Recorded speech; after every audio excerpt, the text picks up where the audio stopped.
YouTube channel. हाँ जी बच्चों, आज जो मैं आपको करवाने जा रही हूँ ये क्लास 10th का कॉम्पिटेंसी बेस्ड क्वेश्चन है, क्वेश्चन चैप्टर 6 का बेटे।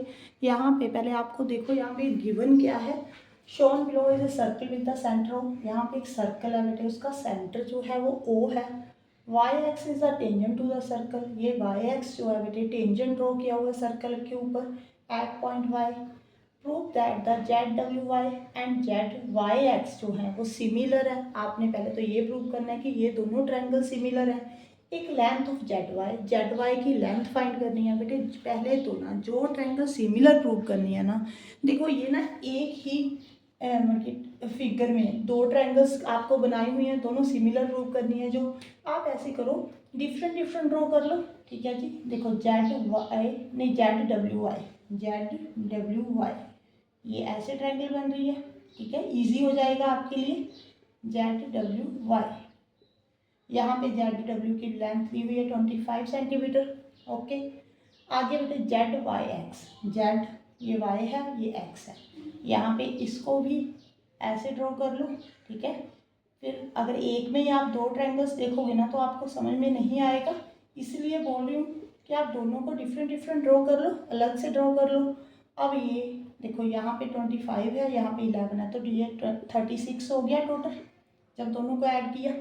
ये 25 सेंटीमीटर है बेटे जेड डब्ल्यू एक्स जो है 11 है, तो दोनों को ऐड करने पे 36 सेंटीमीटर आ गई आपकी लेंथ जेड एक्स की।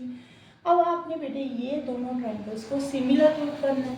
तो सिमिलर प्रूव करने के आपने बहुत से रूल पढ़े होंगे, बाय बाय और क्या पढ़ा है कि टू साइड्स की रेशो इक्वल कर दो, एक एंगल कर दो एस है ना, उसके साथ भी आप सिमिलर कर सकते हो। अब यहाँ पे देखो आप कैसे सिमिलर करोगे बेटे।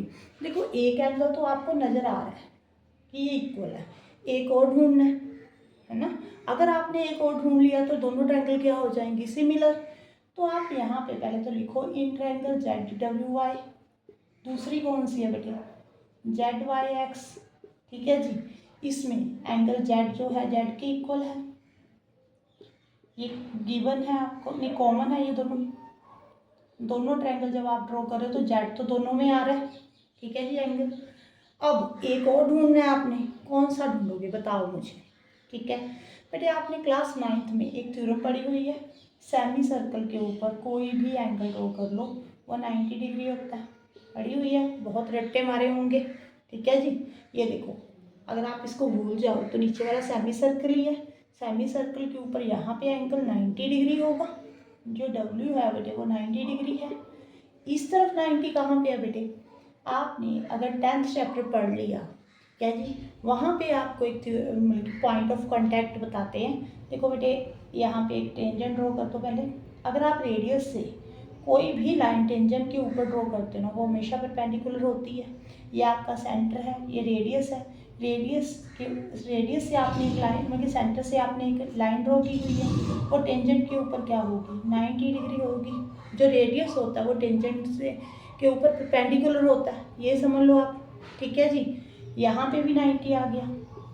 अब दोनों 90 आ गए तो ट्रायंगल क्या हो गई बेटे, सिमिलर हो गई। बाय कौन से रूल के साथ, ए के साथ। ठीक है जी, अब आधा काम हो गया बेटे, आधा और करना है, जेड वाई फाइंड करना है। अगर दो ट्रायंगल सिमिलर हो गई तो कॉरस्पॉन्डिंग साइड्स की रेशो इक्वल होगी। अब बच्चों को यहाँ पे ना क्या प्रॉब्लम आती है, कॉरस्पॉन्डिंग साइड्स ढूंढने में प्रॉब्लम आती है ना। मैं अभी बताती हूँ, आप ना दोनों ट्रायंगल ऐसे ड्रॉ कर लो। ये देखो, ये जेड वाई डब्ल्यू, यहाँ पे 90 बन रहा है। ठीक है जी, इसको भी आप इसी शेप में कर लो बेटे, 90 यहाँ पे आ रहा है तो यहाँ पे 90 ड्रॉ करो, यहाँ पे y लिख लो 90 है, यहाँ पे अगर z आ रहा है तो ये z। ठीक है जी, यहाँ पे x। अब देखो इजी हो जाएगा, जेड एक्स 36 है, जेड डब्ल्यू 25 है। ठीक है जी, अब आपने कॉरस्पॉन्डिंग साइड्स की रेशो निकालनी है तो इजी है बेटे, यहाँ से देखो ये दोनों ये इसके कॉरस्पॉन्डिंग है। अब क्या लिखोगे, Z W Z Y is equal to Z Y Z ये एक्स है is equal to Y W X Y ठीक है जी। इसके कॉरस्पॉन्डिंग ये है, इसके कॉरस्पॉन्डिंग ये वाली साइड है, इसके कॉरस्पॉन्डिंग ये साइड्स है। ठीक है जी। अगर आप ऐसे देखोगे तो आपको मुश्किल होगी बेटे। देखो अब जेड वाई जो है, जेड डब्ल्यू जो है 25 है। जेड वाई आपने फाइंड करना है, यहाँ पे भी जेड वाई फाइंड करना है। जेड एक्स 36 है। वाई डब्ल्यू एक्स वाई दोनों ही गिवन नहीं है, इसको छोड़ दो। आप इसको सॉल्व करो बेटे। 25 जेड वाई को जेड वाई के साथ मल्टीप्लाई किया तो जेड वाई का स्क्वायर आ गया। 25 मल्टीप्लाई 36 900 आ गया बेटे। अब जो 900 होता है वो 30 का स्क्वायर होता है, प्लस माइनस ले लो।